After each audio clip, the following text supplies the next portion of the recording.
अस्सलामुअलैकुम मोहतरम अज़ीज़ दोस्तों, आपका एक बार फिर से आपके अपने यूट्यूब चैनल पर आपका खैर मक़दम है। दोस्तों, मैं हूं आपका दोस्त कारी फ़हीम अहमद क़ासमी।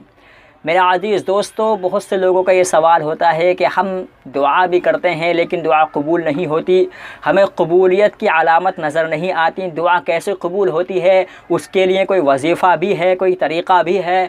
एक भाई ने मुझसे सवाल किया था कि उसके लिए कोई तरीक़ा हो, कोई वजीफ़ा हो और कोई चीज़ हो तो ये बता दें जिससे हमारी दुआएं कबूल हों और हम उन दुआओं के असरात देखें। तो दोस्तों, आज की इस वीडियो में मैं दुआ के कबूल होने की शराइत को लेकर के आपकी खिदमत में हाज़िर हुआ हूँ, लिहाजा आप वीडियो को पूरा ज़रूर देखें। चलिए हम वीडियो शुरू करते हैं। तो मेरा अज़ीज़ दोस्तों, अक्सर और बेशतर मुसलमानों का, भाई हों, बहनें हों, औरतें हों या के मर्द हों या औरत हों, हर मुसलमान की ये ख्वाहिश होती है कि वो जो दुआ कर रहा है अल्लाह ताला उसको कबूल करे और दुआ कबूल हो, हमें इसके असरात जल्द से जल्द रूनुमा हो जाएं, जल्द से जल्द हमें इसका पता चल जाए कि हमारी दुआ जो हमने अल्लाह से की है वो कबूल हुई है या नहीं है। हर एक आदमी का, हर एक इंसान की ये तमन्ना, ये ख्वाहिश होती है कि उसकी दुआ कबूल हो। लेकिन बाज़ मरतबा ऐसा होता है कि हम दुआ भी करते हैं और हम बहुत कसरत से गिड़गिड़ा कर दुआएँ भी करते हैं लेकिन हमारी दुआएँ कबूल नहीं होती। दोस्तों, दुआ के ऊपर बहुत तफसील के साथ बयान है। अगर पूरा मैं बयान करने लगूँ तो 1 घंटे की वीडियो भी कम रह जाएगी। यानी हदीस में और कुरान करीम में और हदीस में दुआ करने के तरीक़े जो बताए गए हैं, दुआ करने की शराइतें जो बताई गई हैं, अगर मैं उनको एक एक करके आपको गिनाना शुरू कर दूं तो मेरा अज़ीज़ दोस्तों वीडियो 1 घंटे से ज़्यादा की हो जाएगी, बहुत लंबी वीडियो हो जाएगी। इस वीडियो में मैं आपको ये बताऊंगा कि हाँ, दुआएं जो है चंद चीज़ों की वजह से कबूल नहीं होती, जिसमें से 3 बहुत अहम हैं। जिसमें से 3 चीज़ें बहुत अहम है जिसकी वजह से दुआएं कबूल नहीं होती। सबसे पहली चीज़ है कि माँ बाप की नाफरमानी करना, जिसकी वजह से इंसान की दुआ कबूल नहीं होती। वो कितनी भी दुआ करता रहे, रात दिन सजदे में पड़ा रहे और माँ बाप के नाफरमानी करता रहे, फिर अल्लाह से अल्लाह अल्लाह अल्लाह करके दुआ करता रहे, उसकी दुआ कबूल नहीं होती। यानी सबसे पहली चीज़ है, जो सबसे उमूमी चीज़ है, वो है माँ बाप की नाफरमानी करना। आप माँ बाप की नाफरमानी करते रहिए, रात दिन दुआ करिए, दुआ कबूल नहीं होगी। दूसरी चीज़, आप नाजायज़ काम करने के बाद में नाजायज़ रोज़ी खाएं, नाजायज़ कपड़ा पहने, नाजायज़ तरीक़े से पैसा कमाएं और फिर रात दिन दुआएं करें। हदीस में आया कि उसकी दुआ कबूल नहीं होती जबकि बंदा नाजायज़ काम करे। और तीसरी चीज़ वो है कि जो जायज़ तमन्नाओं को छोड़ करके किसी नाजायज़ काम के लिए दुआ की जाए, जो बहुत ज़्यादा अमूमी है। और आजकल सबसे ज़्यादा यही चीज़ होती है कि जायज़ तमन्नाओं को छोड़ करके नाजायज़ चीज़ों की बहुत ज़्यादा दुआ की जाती है कि या अल्लाह, फ़लाने का अगर ऐसा हो जाए तो मैं तो उसको लपेट कर रख दूंगा। और ऐसे बहुत सारे ऐसी चीज़ें हैं, अगर मैं सारी चीज़ें आपके सामने बयान करने लगा तो वीडियो भी लंबी हो जाएगी और बाज़ चीज़ें आपकी समझ में भी नहीं आएंगी।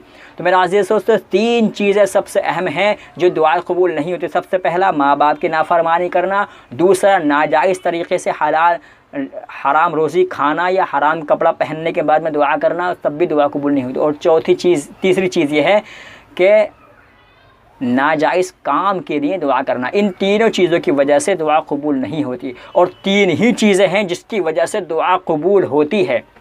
3 ही चीज़ें ऐसी हैं जिसकी वजह से दुआ कबूल होती हैं। वो सबसे पहली चीज़ क्या है? हालांकि ये जो 3 चीज़ें हैं जिसकी वजह से दुआ कबूल नहीं होती, आपको इनसे भी बचना है और जो 3 चीज़ें हैं ये आपको करना है।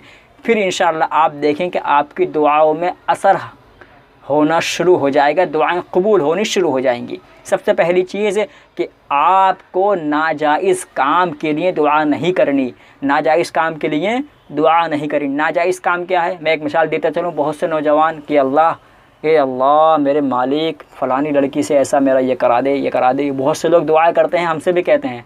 कुछ लोग व्हाट्सएप पर भी हमें मैसेज करते हैं, कुछ लोग हमें बज़रिए कॉल से भी कहते हैं और कुछ लोग फेसबुक पर या इंस्टाग्राम पर भी हमें शेयर करते हैं कि हज़रत ऐसी ऐसी एक बात है और ये है वो है। मैं कहना नहीं चाहता, शर्म आ रही है, लेकिन आपसे क्या छुपाना, ऐसे ऐसे बात है, आप उसके लिए दुआ करते हैं। तो मेरा अज़ीज़ दोस्तों, नाजायज़ काम के लिए ना दुआ किया करें ना कराया करें, क्योंकि नाजायज़ काम के लिए दुआ ना किया करें ना कराया करें, क्योंकि दोनों सूरतों में नाजायज़ काम के लिए दुआ कबूल नहीं होती, आप चाहे कितनी करते हैं। तीसरी चीज़ ये दुआ कबूल होने की अलामत कि सबसे पहली चीज़ तो आप हलाल तरीक़े से रोज़ी खाएँ, कमाएँ, ये सारी चीज़ें हैं, ये तो मैंने बता दी आपको।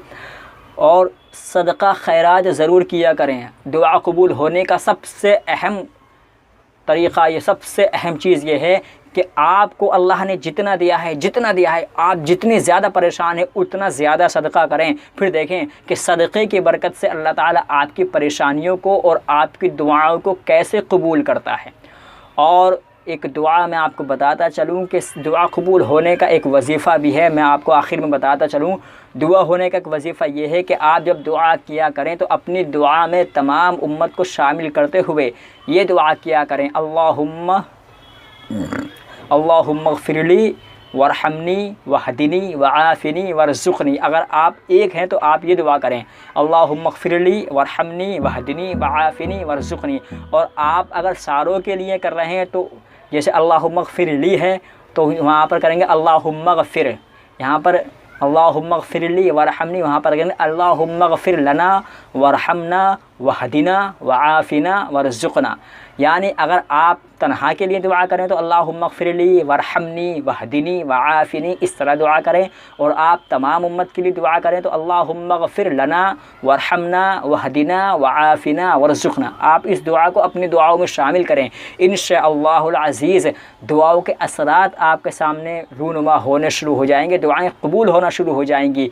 शर्त यही है कि नाजायज़ काम के लिए दुआ ना की जाए। और जब दुआ की जाए तो अल्लाह पर ये तवक्कुल और यकीन होना चाहिए कि जो मैं मांग रहा हूँ अल्लाह ताला ने मुझे वो दे दिया, वो मुझे मिल गया। फिर देखें आपकी दुआओं में असर होना शुरू हो जाएगा। अल्लाह ताला मुझे भी और आपको भी इन मुख्तसर बातों पर अमल करने की तौफ़ीक़ अता फ़रमाए और आइंदा हमें गुनाहों से बचने और अच्छी और जायज़ तमन्नाओं के लिए दुआ करने की तौफ़ीक़ अता फ़रमाए। फ़िलहाल आज के लिए इतना ही। वीडियो अगर आपको अच्छी लगी हो तो वीडियो को लाइक करते हुए चैनल को सब्सक्राइब भी ज़रूर कीजिएगा। फेसबुक पर देख रहे हैं तो पेज को लाइक कीजिएगा।